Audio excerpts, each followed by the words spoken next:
안녕하세요. 잠자면서 듣는 코코가 박사합니다. 자, 우리 이제 결합에 대한 부분 마지막 내용이 되겠네요. 네. 결합에 따른 물질의 성질, 이제 특성에 대한 부분을 이제 오늘 깔끔하게 정리를 한번 해보도록 하겠습니다. 자, 여기 지금 보면 이제 첫 번째로 등장하는 부분이 이온 결합 물질의 성질이고요. 그 다음에 두 번째가 공유 결합 물질의 성질이에요. 우선은 이온 결합 같은 경우에는 물에 잘 녹아요. 물에 잘 녹고 이온화가 되죠. 그렇죠? 오늘 내용이 길진 않을 것 같은데 물에 대한 용해도가 크겠죠. 잘 녹는다. 용해가 녹는다는 얘기죠. 도가 정도, 물에 녹는 정도가 크다. 그리고 물에 녹이게 되면 이렇게 양이온, 음이온, 이온으로 바뀌어요. 이온화 돼요. 그래서 이온화가 되죠. 이렇게 이온화가 될 수 있었던 거는 물 분자가 이 주변을 코팅해주는 역할을 하는데 그걸 우리가 뭐라고 얘기한다? 수화. 처음 듣는 단어 아닙니다. 전 시간에 설명해드렸어요. 그래서 이온으로 바뀐 상태에서 얘네들이 결합하지 못하는 게 이 물 분자가 주변을 코팅하고 있다 보니까 얘네들이 결합을 못하는 거예요. 그 다음에 3번에 전해질. 전해질이라는 거는 뭘 얘기하는 거냐? 우선은 우리가 이제 물질에 대한 부분 분류를 한다라고 했을 때 그냥 고체예요. 고체 덩어리인데 전류가 흐르면 도체라고 얘기를 하고요. 전류가 흐르지 않으면 부도체. 두 마리의 특징을 동시에 같이 가지고 있으면 반도체. 그러니까 언제는 도체의 성질을 띄었다가 언제는 또 도체의 성질을 띄지 않는, 그렇죠? 그게 반도체. 그러니까 그냥 고체만 봤을 때 단어가 비슷해서 고체, 그렇죠? 전류가 흘러, 그럼 우리가 도체. 전류가 안 흘러, 그럼 부도체. 근데 이 부도체로 들어가는 고체 알갱이들을 이번에는 물에다 녹여보는 거예요. 물에다 녹여서 무슨 상태를 만든다? 물숫자 수용액 상태를 만든다. 이렇게 얘기할 수 있죠. 수용액 상태가 되니까 전류가 흐르는 경우가 있네. 고체였을 때 분명히 전류 안 흘렀거든요. 물에다 녹이니까 전류가 흘러요. 이런 아이들은 우리가 전해질이라고 얘기합니다. 이온 결합 물질이 전해질이에요. 그러니까 고체였을 때는 전류가 흐르지 않았는데 물에 녹이니까 전류가 흐르더라. 그러면 이제 어떤 미지의 물질을 물에다 녹였는데 전류가 흐르는 걸 우리가 확인할 수 있었다. 그러면 이온 결합 물질이겠구나 이렇게 예상하고 들어갈 수 있어야죠. 근데 물에 녹였는데도 전류가 흐르지 않는 애들도 있을 수 있겠죠. 이걸 비전해질이라고. 아니 비자. 전해질이 아니야. 그게 공유결합 물질이에요. 전해질은 이온결합 물질, 비전해질은 공유결합 물질. 네. 그래서 수용액 상태에서 전기 전도성을 띠거든요. 근데 이게 꼭 물에다가만 녹였을 때 전류가 흐르는 거냐? 아니에요. 그 아이 자체를 그냥 뜨거운 불에다 가열을 해서 그 고체 자체를 그냥 녹여요. 그걸 우리가 용융이라고 얘기를 하는데, 그러니까 일종의 소금 알갱이가 이렇게 있어요. 이거를 예를 들어서 후라이팬에다가 이렇게 해서 열을 가해서 녹여요. 그래서 얘네들이 이 알갱이 자체가 녹아요. 이렇게 전극을 꽂아줘서 전류를 흘려보내주면 전류가 흐른다는 얘기입니다. 됐죠? 그 다음에 실온에서 대부분 얘네들은 무슨 상태로 있다? 고체 상태로 있다. 실온에서 고체 상태로 있다라는 거는 녹는 점과 끓는 점이 높다는 얘기예요.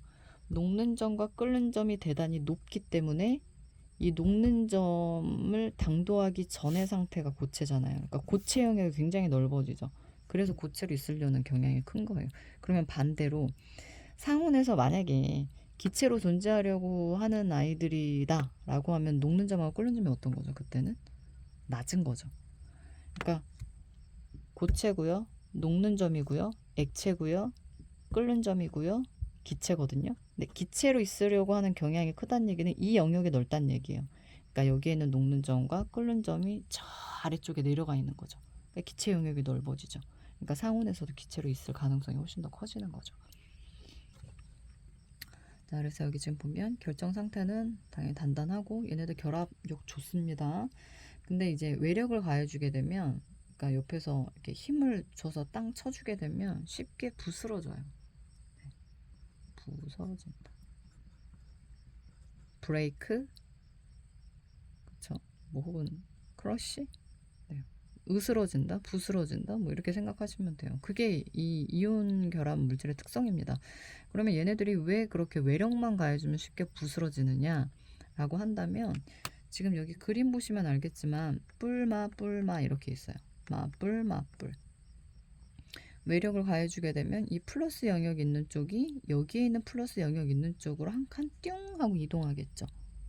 그쵸? 한 칸 띵 하고 이동하면 이게 그림이 어떤 식으로 바뀌냐면, 그죠? 중간 그림이 이렇게 나와 있는데,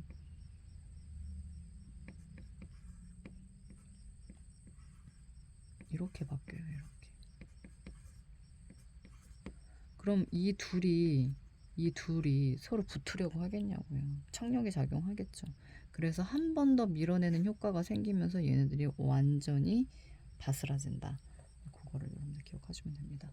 그래서 이 아래쪽에 나와 있는 예시는 금속과 비금속의 조합으로 되어 있는 것들이거든요. 근데 그것만 참고해서 보시면 되고, 우리가 이제 전 시간에 얘기했던 거 크로스 법칙, 그래서 각각에 해당되는 가스를 알고 여러분들이 그 가스가 서로 맞지 않는다라고 판단이 들으면 크로스로 이렇게 지금 염화 칼슘처럼 Cl 뒤에 이렇게 2가 붙어야 된다라는 거 이제 확인하시면 되죠. 그 다음에 이제 두 번째 공유결합 물질, 거진다 반대라고 보시면 돼요. 그래서 대부분 물에 대한 용해도가 얘네들은 굉장히 작아요. 물에 잘 안 녹아요. 근데 좀 예외적인 아이들도 있어요. 그래서 그 중에 이제 염화수소, 물에 굉장히 잘 녹아요. 물에 녹으면 염화수소는 염산이라고 얘기하죠. 같은 물질인데, 그러니까 액체냐 기체냐 그 차이라고 보시면 돼요. 그 다음에 암모니아도 물에 굉장히 잘 녹아요. 그래서 물에 녹으면 수산화 암모늄이 되려고 하는 경향이 좀 있어요. 그럼 걔네들이 또 이온으로 바뀌고 뭐 그런 과정들이 수반되고, 그 다음에 이게 뭔가 싶죠. C6, O, 12, O6거든요. 그러니까 이게 포도당이에요. 포도당도 물에 잘 녹습니다. 포도당은 우리 피 안에도 있어요. 그래서 피 속에 포도당이 녹아 있고, 결국에는 이제 혈액순환을 통해서 포도당이 몸 전체에 있는 세포로 이동을 하게 되고, 그런 과정들을 생각해 주시면 되겠어요. 그리고 아까 전해질이었죠. 이온결합 물질. 요번에 이제 공유결합으로 들어가는 아이들은 비전해질. 전류가 흐르지 않아요. 수용액 상태여도. 근데 얘네들도 예외가 있어요. 이렇게 두 마리. 얘네들 특히 이제 염화수소 같은 경우에는 지금 여기서도 예외인데 여기서도 예외로 나오죠. 수소 때문에 그래요. 수소가 좀 골칫거리야. 그러니까 과학자들이 수소 때문에 엄청 머리 아팠었어. 그러니까 일쪽 라인에다가 지금 현재는 수소를 태우고 있기는 하나 일쪽의 특성을 또 갖는 애들은 아니거든요. 근데 전자를 또 보통 잃어버리는 성질이 조금 더 강하긴 한데, 그럼 잃어버리기만 하냐 또 그것도 아니에요. 전자를 얻는 경우도 있습니다. 얻어도 옥텟이 만족이 되긴 하니까요. 좀 예외적인 아이들, 이런 애들이 있는 게 화학은 좀 골치가 아픈데, 네, 어쩔 수 없어요. 암기하셔야 돼요. 자, 그 다음에 이제 3번 보시면 실온에서 대부분 액체나 기체로 존재한다. 고체로 존재할 수는 없어요. 왜냐면 금속이 포함되어 있는 아이들이 아니기 때문에 고체가 되기가 어렵죠. 그렇죠? 금속이 고체잖아요. 금속이. 근데 금속이 없잖아요. 그래서 뭐 물이라든가 메테인, 단백질, 핵산 이런 아이들이 이제 공유 결합으로 들어가는 대표적인 예다. 여기 아래쪽에 나와 있는 실험 세트 그림도 보시면, 네, 뭐 뭔지는 잘 모르겠어요. 근데 물속에 녹아있는 이 알갱이들한테 지금 플러스하고 마이너스 쓰여져 있는 애들이 있거든요. 그쵸? 이런 아이들이 이온입니다. 전하를 띠고 있잖아요. 그럼 전류가 흐르겠죠. 얘는 쓰여져 있는 게 아무것도 없죠. 전하가 안 흐르겠죠. 그러니까 플러스 극, 마이너스 극을 띠잖아요. 그래서 우리가 이런 아이들은 극성이 있어. 극성이 없죠. 무극성 이렇게 표현하는데, 무극성 분자. 얘는 극성이 있고 극성. 그리고 이제 극성을 띈다라고 하는 표현을 플러스 마이너스한테서만 쓰는 게 아니라 우리가 극이라는 표현을 쓰는 케이스가 또 언제가 있죠? 자석 있잖아요. 자석. N극, S극. 걔네들도 극이죠. 그래서 N극, S극도 사실 극성을 띈다. 이렇게 표현할 수 있습니다. 그래서 얘네들은 전류가 흐르죠. 그래서 우리가 전해질 이렇게 얘기를 할 거고, 이온 결합 물질이 일로 들어가고요. 전류가 흐르지 않죠. 비전해질 얘네들은 공유. 아까 얘기했던 것처럼 수용액 상태가 되거나 혹은 얘네들이 이제 용융 상태가 됐을 때도 전류가 흐를 수 있다. 그리고 전류가 흐른다, 흐르지 않는다라고 하는 표현, 네, 그래프로 표현하는 거 좋아한다라고 얘기했었죠. 전류가 흐르지 않았다가 전류가 흘러. 얘는 그냥 계속 0에 머물러 있어. 전류가 안 흐른다는 얘기. 이렇게도 표현할 수 있습니다. Y축은 전기 전도성. 기억나셔야 되겠고.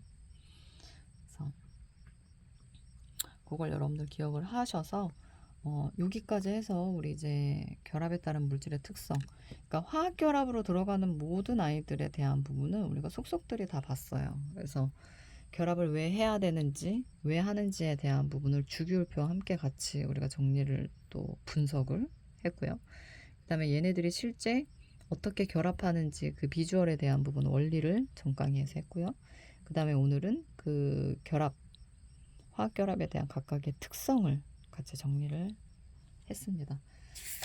그래서 여기까지 해서 우리 이제 대단원, 1단원이 모두 다 끝났어요. 이제 물질이 어떻게 구성되는지에 대한 부분까지 이제 모든 정리가 다 끝났고요. 이제 다음 단원으로 들어가는 부분은 이제 자연의 구성 물질 파트가 남아 있는데요. 이쪽은 지구과학 파트예요. 그래서 지구과학 파트는 암기할 게 상당하다. 그래서 암기하는 걸 별로 좋아하지 않는 학생들은 반기지 않을 것이지만 암기는 그냥 하기만 하면 되잖아요. 그럼 점수를 딸 수 있죠. 계산 문제 아니니까 너무 어려움 없이 여러분들 성실하게 수업을 듣고 암기를 잘 따라와 주시면 되겠고요. 자연의 구성 물질이기는 하나 우리가 이제 지구과학 파트만 공부하는 건 아니에요. 자연을 구성하고 있는 게 직권 뭐 이런 것만 있는 게 아니잖아요. 직권에 생물들이 또 존재하잖아요. 그럼 그 생물의 몸 내부도 우리가 살펴볼 필요가 있기 때문에 통합과학이죠. 계속 이제 왔다리 갔다리 이제 물화생지를 계속 넘나들게 될 겁니다. 그러면서 이제 다음 대단원에서 신소재 영역까지 들어가게 되면 이제 반도체에 대한 부분도 우리가 볼 기회가 생기죠. 신소재 파트예요. 정확히 표현하면 그 신소재 파트 안에 반도체가 들어가 있고 거의 끝말 무렵에는 우리가 이제 역학적 에너지에 대한 부분, 그 다음에 마지막에 지구과학으로 다시 한번 공부를 하고 내용이 마무리가 될 겁니다. 그래서 오늘까지 수업 듣느라고 여러분들 정말 고생 많으셨고요. 우리 다음 강에서 다시 보도록 하겠습니다. 참고로 통합과학에 있는 모든 내용을 다 다뤄드리는 건 아니에요.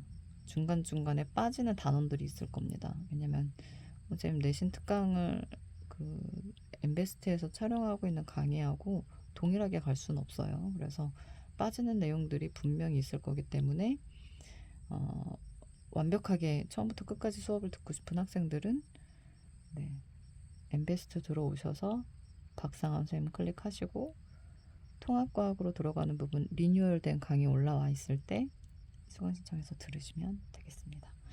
자, 듣느라고 수고 많으셨고요. 다음 강에서 다시 보도록 할게요.